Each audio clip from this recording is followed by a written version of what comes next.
चिंता होती है और मैं बहुत माननीय अध्यक्ष जी बहुत संजीदगी से बात मैं कहना चाहता हूं अपने कांग्रेस के दोस्तों से। कांग्रेस साधारण पार्टी नहीं है। कांग्रेस कोई 10 दलों में से एक दल नहीं है। कांग्रेस वो दल है जिसने इस देश के ऊपर सर्वाधिक समय तक शासन किया है। मिला, अब क्यों नहीं मिल रहा? अब क्या हो गया? आप सोचने को तैयार नहीं है। मेरा कहना यह है कि कृपया सोचिए। आप सोचने की तैयार। हर एक व्यक्ति जब असफलता हमें सिखाती है। गौरव जी बैठिए, आप गौरव जी बैठिए ना, आप बोलिए। गौरव यार you are very brilliant MP my dear, आप प्लीज बैठिए। देखिए मुझे क्या लगता है, ये जो विषय नागरिकता संशोधन का है, ये कोई आइसोलेटेड विषय नहीं है। ये कोई अकेला विषय नहीं है। ये कहीं पर सोच के अंदर ऐसा दोष है जो इस प्रकार की अनेक चीजों को करवाता है कांग्रेस। मेरी गंभीर अपील है, सोचिए जरा, प्लीज सोचिए। बुद्धिमानों की कमी नहीं है, बशर्ते कि उनको आप बुद्धिमत्ता के साथ सोचने का अवसर दें। अब आप जो है हिंदू आतंकवाद का विषय लेकर के आ जाते हो भाई। आप जो है राम जन्मभूमि के ऊपर अजीब बातें करते हो। आप जो है बॉर्डर हाउस का जिसका मैंने भी जिक्र किया, आपकी कैसी प्रतिक्रिया होती है? आप शहीद जो पुलिस अधिकारी है उसके शहादत पर संदेह करते हो आप। अब धारा 370 के ऊपर आपका किस प्रकार का रुख है? आपका तो वैसे तो ठीक है परंतु तरीका गलत है। सुन में तो क्या कर रहे हैं आप जो है शाहबानों के पुरानी बात होगी। हालांकि आपको क्या होता है, आपको सदगुरु साहब पर आप क्या करते हैं? आप जेएनयू के अंदर आप कैसे पहुंच जाते हैं? आप आरएसएस का जिक्र करते हैं, आज पता नहीं क्यों नहीं किया। मुझे तो सोच रहा था क्यों करेंगे। आरएसएस का हमेशा जिक्र करते हैं।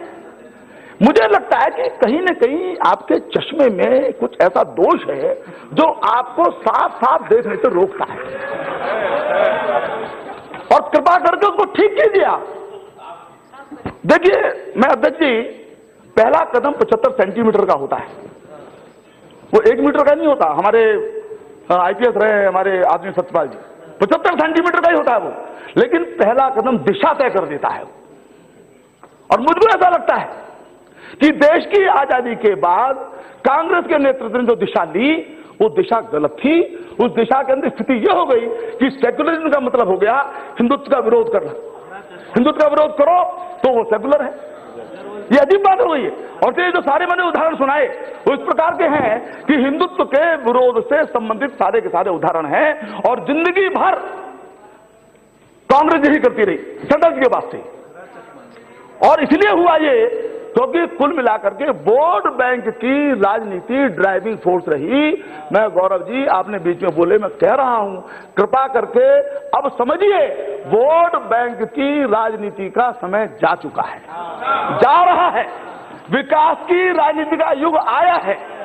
अब अल्पसंख्यकों पर, अब आर्थिक संसाधनों पर अल्पसंख्यकों का अधिकार है, पहला अधिकार है, इसका युग चला गया। अब सबका साथ, सबका विकास, इसका युग आया है। आप समझिए इस बात को। और ये आपका दृष्टिदोष दूर नहीं होगा तो आपको सब तरह इसी प्रकार की समस्याएं दिखाई देंगी। और मतलब ऐसा अजीब बात है, मुझको एक शेर याद आता है, गुलाम अली साहब ने गजल गाई है बड़ी प्रसिद्ध। उन्होंने कहा, सूरज को लगे धब्बा कुदरत के करिश्मे हैं, बुत हमको कहें काफिर अल्लाह की मर्जी है। आज हिंदुस्तान के अंदर सर्वाधिक सांप्रदायिक सोच का एक कोई राजनीतिक दल है, उसका नाम कांग्रेस है। नहीं मैं बताता हूं। और कांग्रेस जो है उसका विश्वविद्यालय है। उस विश्वविद्यालय में पढ़े हुए जितने भी छात्र हैं, जिनका एक वो भी नाम है, आप देख लीजिएगा और देश की जनता भी देखे। खुद विश्वविद्यालय के अंदर ग्रेजुएशन करने वाले जितने भी छात्र हैं, उन्होंने इसी सांप्रदायिकता को अपने सारी राजनीति का आधार बनाया हुआ है।